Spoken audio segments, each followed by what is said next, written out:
हमने angular displacement को बहुत डिटेल में डिस्कस किया। एंगुलर वेलोसिटी बहुत ही इजी है। अब अगर मैं आपको ये दो पार्टिकल्स दिखाऊं जो एक सर्कल में मूव कर रहे हैं और आपसे पूछूं कि बताएं किसकी वेलोसिटी ज़्यादा है या किसकी वेलोसिटी कम है, आई थिंक ये बताना बहुत आसान है। ये जो है फास्ट है और ये जो है स्लो है, तो बस यही हमने ऑब्जर्व करना था, यही एंगुलर वेलोसिटी है।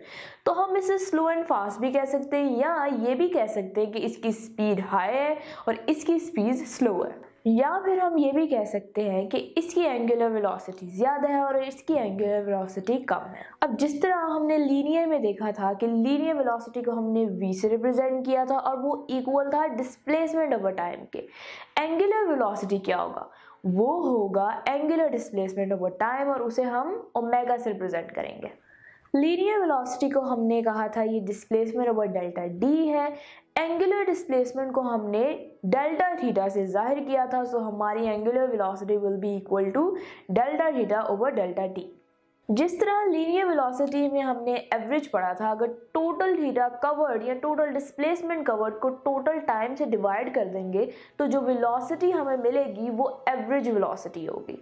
अगर हम किसी खास इंस्टेंट पर देखना चाह रहे हैं तो उस केस में डेल्टा टी बहुत छोटा हो जाएगा, यानी एट दैट पर्टिकुलर इंस्टेंट हम मालूम करना चाह रहे हैं तो उसे हम इंस्टेंटेनियस एंगुलर वेलोसिटी कहेंगे। उस पर लिमिट क्या होगी कि delta t is very small और लिमिट लिखेंगे ऐसे delta t approaches to zero delta theta over delta T.